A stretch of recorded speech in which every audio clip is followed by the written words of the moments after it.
May 6-ന് ഇസ്രായേലിനെ ഞെട്ടിച്ച് America ഹൂത്തികളുമായി വെടിനിർത്തൽ പ്രഖ്യാപിച്ചു. യമനിലെ ഏറ്റവും വലിയ വിമാനത്താവളത്തിൽ ഇസ്രായേൽ വൻ ആക്രമണം നടത്തിയ ദിവസം കൂടിയായിരുന്നു അതെന്നോർക്കണം. എന്നാൽ നെതന്യാഹു ഭരണകൂടത്തിന് ഒരു സൂചനയും നൽകാതെയായിരുന്നു ട്രംപ് ഭരണകൂടത്തിന്റെ അപ്രതീക്ഷിത പ്രഖ്യാപനം. ഹൂത്തി കരാറിൽ ഇസ്രായേലിനെ ഉൾപ്പെടുത്തിയിട്ടില്ല എന്നതാണ് ഏറ്റവും ശ്രദ്ധേയമായ കാര്യം. അതായത് ഇസ്രായേലിനു നേരെ ഹൂത്തികൾ നടത്തുന്ന ആക്രമണത്തിന് വെടിനിർത്തൽ കരാർ ബാധകമല്ല എന്ന് ചുരുക്കം. അവർ തമ്മിലുള്ള സംഘർഷത്തിൽ ഭാഗമാകാൻ തങ്ങളില്ല എന്ന വ്യക്തമായ സന്ദേശം കൂടിയാണ് അമേരിക്ക അതിലൂടെ നൽകിയത്. ആ നീക്കം ഇസ്രായേലിനെ തെല്ലൊന്നുമല്ല ചൊടിപ്പിച്ചത്. ഇസ്രായേൽ സ്വയം പ്രതിരോധിക്കുമെന്നായിരുന്നു സംഭവത്തോട് ബെഞ്ചമിൻ നെതന്യാഹുവിന്റെ പ്രതികരണം. യമനിലും മറ്റുള്ള സ്ഥലങ്ങളിലുമെല്ലാം ഒറ്റയ്ക്കാണ് ആക്രമിച്ചതെന്നും ഇസ്രായേലിന് അത്രയും വലിയ സൈനിക കരുത്തുണ്ടെന്നും നെതന്യാഹു പറഞ്ഞു. അതിനെ തങ്ങൾ വിന്യസിക്കുമെന്നും അമേരിക്കയെ പോലുള്ള സുഹൃത്തുക്കൾ ഒപ്പം ചേരുകയാണെങ്കിൽ നല്ലത് എന്നുമായിരുന്നു നെതന്യാഹു വ്യക്തമാക്കിയത്.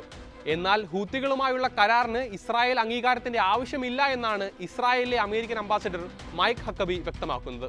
അമേരിക്കൻ പൗരന്മാർക്ക് അപായം ഉണ്ടാക്കുന്നുണ്ടോ എന്നതിനെ ആശ്രയിച്ചായിരിക്കും നിലപാടെടുക്കുക. ഇസ്രായേലിൽ 7 ലക്ഷത്തോളം അമേരിക്കക്കാരുണ്ട്. ഹൂത്തി ആക്രമണത്തിൽ അവരിൽ ആർക്കെങ്കിലും അപായമുണ്ടായാലായിരിക്കും അമേരിക്ക ഇടപെടുക. ട്രംപുമായും വൈസ് പ്രസിഡന്റ് JD വാൻസുമായും സംസാരിച്ച ശേഷമാണ് താനിത് പറയുന്നതെന്നും ഹക്കബി അറിയിച്ചിരുന്നു. ഇപ്പോഴിതാ നെതന്യാഹുവിനെയും ഇസ്രായേൽ ഭരണകൂടത്തെയും കൂടുതൽ ആശങ്കയിലാഴ്ത്തുന്ന പുതിയൊരു റിപ്പോർട്ട് കൂടി പുറത്തു വരികയാണ്. പശ്ചിമേഷ്യൻ വിഷയങ്ങളിൽ നെതന്യാഹുവിനെ അവഗണിച്ച് മുന്നോട്ട് പോകാൻ ട്രംപ് തീരുമാനമെടുത്തതായാണ് പുതിയ വിവരം. ട്രംപ് ഭരണകൂടത്തിലെ ഏറ്റവും മുതിർന്ന 2 ഉദ്യോഗസ്ഥരെ ഉദ്ധരിച്ച് ഇസ്രായേൽ മാധ്യമമായ ഇസ്രായേൽ ഹയോമാണ് റിപ്പോർട്ട് പുറത്തുവിട്ടിരിക്കുന്നത്. ഇരുവരും തമ്മിലുള്ള ബന്ധം ഏറ്റവും മോശമായ ഘട്ടത്തിലൂടെയാണ് കടന്നു പോകുന്നത് എന്നാണ് റിപ്പോർട്ട് ചൂണ്ടിക്കാട്ടുന്നത്. നെതന്യാഹുവിന്റെ നയനിലപാടുകളിൽ ട്രംപ് അസ്വസ്ഥനാണെന്ന് ഉദ്യോഗസ്ഥർ വെളിപ്പെടുത്തിയിരിക്കുന്നു. അതുകൊണ്ട് തന്നെ ഇനി നെതന്യാഹുവിനെ കാത്തിരിക്കേണ്ട എന്നാണ് തീരുമാനം. ഇസ്രായേലുമായി ആലോചിക്കാതെ പശ്ചിമേഷ്യൻ ദൗത്യങ്ങളുമായി മുന്നോട്ട് പോകും. സൗദി അറേബ്യ ഉൾപ്പെടെയുള്ള ഗൾഫ് രാജ്യങ്ങളുമായുള്ള സഹകരണമാണ് അതിൽ പ്രധാനം.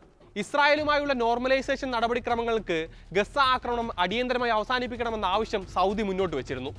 ഇതോടൊപ്പം ഫലസ്തീൻ രാഷ്ട്രം യാഥാർത്ഥ്യമാക്കാനുള്ള സാഹചര്യം ഒരുക്കണമെന്നും ഉപാധിയുണ്ടായിരുന്നു. എന്നാൽ 2 കാര്യത്തിലും ഒരു വിട്ടുവീഴ്ചയ്ക്കും ഇസ്രായേൽ തയ്യാറായില്ല. അത്തരമൊരു നീക്കം ഇസ്രായേലിൽ വലിയ രാഷ്ട്രീയ തിരിച്ചടിയാകുമെന്നാണ് നെതന്യാഹു ചൂണ്ടിക്കാട്ടുന്നത്. അതുപറഞ്ഞ് സുപ്രധാനമായ തീരുമാനങ്ങൾ വൈകിപ്പിക്കുകയാണ് ഇസ്രായേൽ. എന്നാൽ ഇനി അമേരിക്കയുടെ താല്പര്യം മാത്രം മുന്നിൽ നിർത്തി മുന്നോട്ട് പോകാമെന്നാണ് ട്രംപ് ഭരണകൂടം തീരുമാനിച്ചിരിക്കുന്നത്. ഇസ്രായേലിന്റെ അംഗീകാരത്തിനും സമ്മതത്തിനുമായി കാത്തു നിൽക്കേണ്ട എന്ന് തന്നെയാണ് ട്രംപിന്റെ തീരുമാനം. US ദേശീയ സുരക്ഷാ ഉപദേഷ്ടാവായിരുന്ന മൈക്ക് വാൾസിന്റെ സ്ഥാനം തെറിച്ചതിനു പിന്നിലും ഇസ്രായേൽ ബന്ധമുണ്ട് എന്നാണ് അമേരിക്കൻ മാധ്യമങ്ങൾ റിപ്പോർട്ട് ചെയ്തിരുന്നത്. ഇറാനെതിരെ സൈനിക നടപടി സ്വീകരിക്കാൻ നെതന്യാഹുവും അദ്ദേഹത്തിന്റെ ടീമും വാൾസിന് നേരെ സമ്മർദ്ദം ചെലുത്തിയെന്നായിരുന്നു റിപ്പോർട്ട്. അത് ട്രംപിനെ ചൊടിപ്പിച്ചു. അതിനു പിന്നാലെയാണ് ഇസ്രായേൽ വിശ്വസ്തനായ വാൾസിനെ സ്ഥാനത്ത് നിന്ന് നീക്കുന്നത്. എന്നാൽ വാൾസിനെ സ്വാധീനിക്കാൻ താൻ ശ്രമിച്ചിട്ടില്ല എന്നും ആകെ ഒരു തവണ മാത്രമാണ് അദ്ദേഹവുമായി സംസാരിച്ചിട്ടുള്ളത് എന്നുമാണ് നെതന്യാഹുവിന്റെ പക്ഷം.